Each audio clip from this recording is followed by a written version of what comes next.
Student आज हम लोग स्टार्ट करेंगे इकोनॉमिक रोल और कुछ कॉमन नेम देखेंगे फंगस के।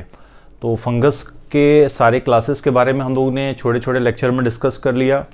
Life cycle pattern, pattern of reproduction, general features, ये सारी चीज़ें हो गई। तो आज फंगी टॉपिक में जो सब टॉपिक है और उसमें भी लास्ट टॉपिक जो अपन देखेंगे वो इकोनॉमिक रोल फंजाई का, और कुछ कॉमन नेम मैंने यहाँ पे मेंशन कर दिए हैं, कभी कभी पूछ लेता है।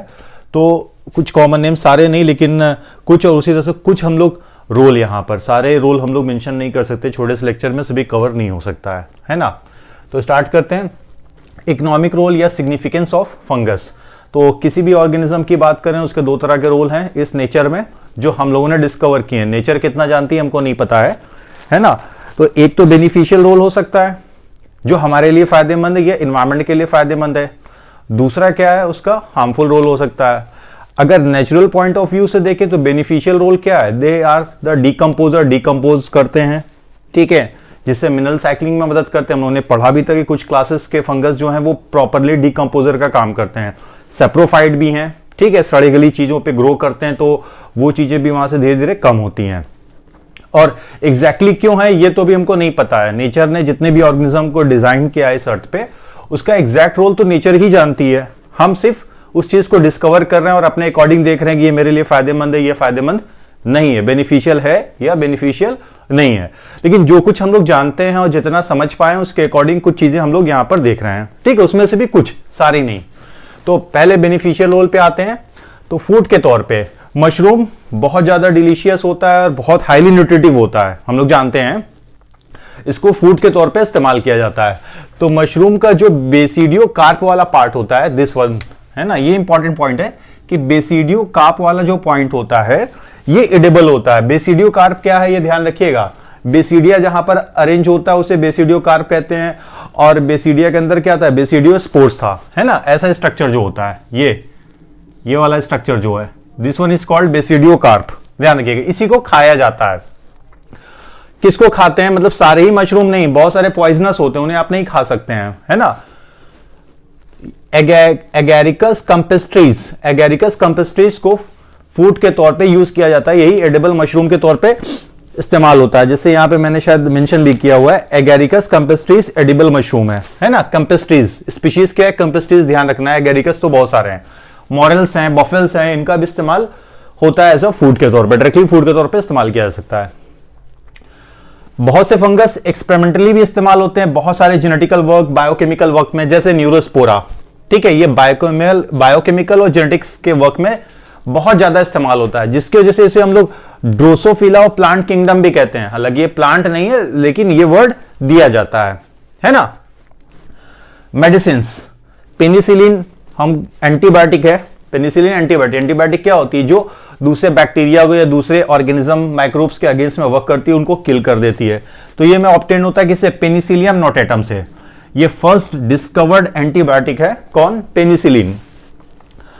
ब्रीविंग एंड बेकिंग इंडस्ट्री में ईस्ट बहुत ज्यादा, हिंदी में इसे हम लोग खमीर भी कहते हैं, है ना। ईस्ट जिसका बायोलॉजिकल नेम क्या है, सैक्रोमाइसीस। क्या नाम है इसका, सैक्रोमाइसीस, सैक्रोमाइसीस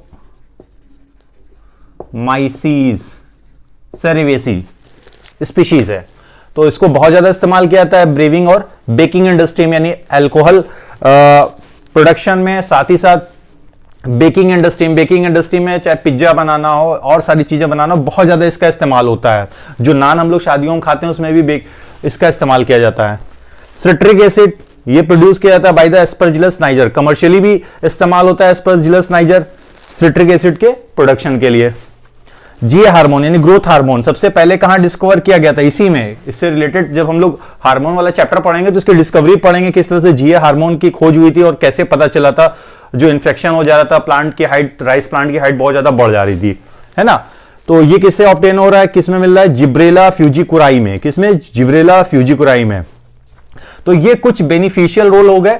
अब हार्मफुल रोल में आते हैं। हार्मफुल रोल हम कैसे कंसिडर करते हैं, अगर कोई फंगस प्लांट्स को कोई डिजीज दे रहा है, यानी प्रोडक्टिविटी उसकी घट जा रही है, या ह्यूमन में कोई डिजीज कॉज कर रहा है या किसी दूसरे एनिमल में डिजीज कॉज कर रहा है, तो हम उसको कंसिडर करते हैं हार्मफुल के तौर पे। किसी भी ऑर्गेनिज्म में आप पढ़े, चाहे बैक्टीरिया पढ़े, प्रोटोजोआ पढ़े, अगर वो डिजीज कॉज कर रहा है, हालांकि वो डिजीज जान के नहीं कॉज कर रहा है, उसको वहां सरवाइव करना है, आप उसके लिए होस्ट हैं, वो प्लांट उसके लिए होस्ट है और नेचर सबको मौका देती है कि आप भी वहां पे ग्रो कीजिए।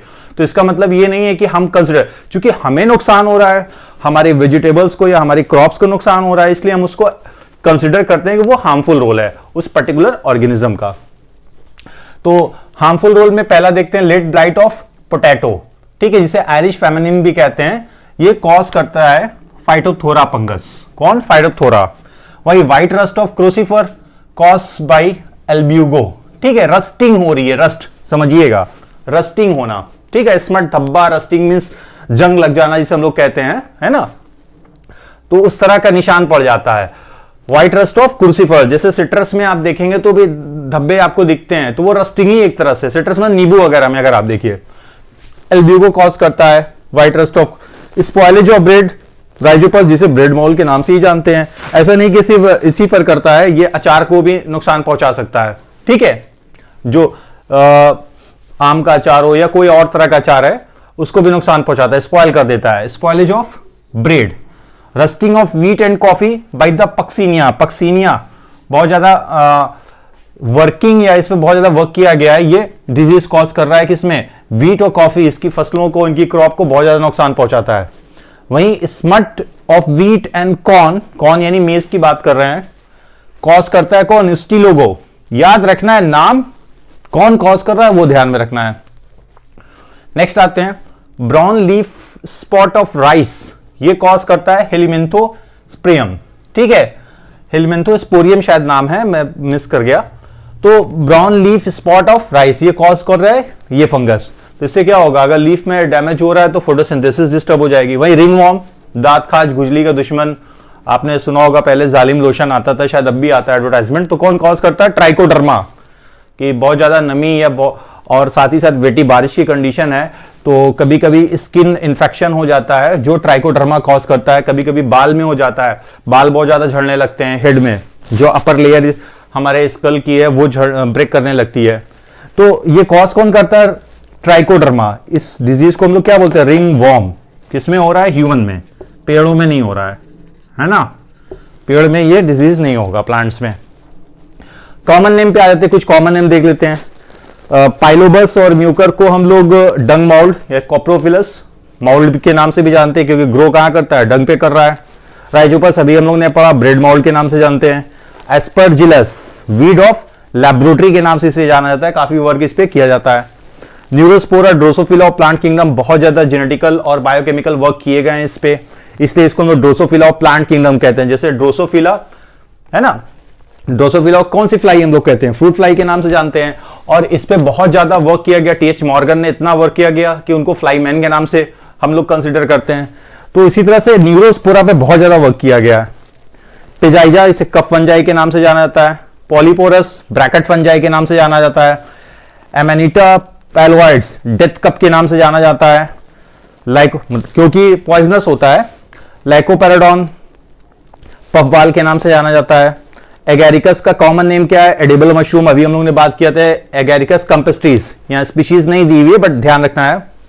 एमेनिटा सीजेरिया टोडस्टोल्स, जूलियस सीजर को जिसमें जहर दिया गया था जिस फंगस का, वही है एमेनिटा सीजेरिया। बेकिंग माउल्ड या ब्रीविंग माउल्ड के नाम से हम लोग ईस्ट को जानते हैं। तो ये बेनिफिशियल रोल, हार्मफुल रोल और कुछ कॉमन नेम हो गए फंगस के। तो फंगस वाला टॉपिक हमारा ओवर हो गया है। नेक्स्ट क्लास में हम लोगों का नया टॉपिक शुरू होगा, मेरे ख्याल से वायरस हम लोग स्टार्ट करेंगे, और तब तक मिलते हैं। आप लोगों का शुक्रिया।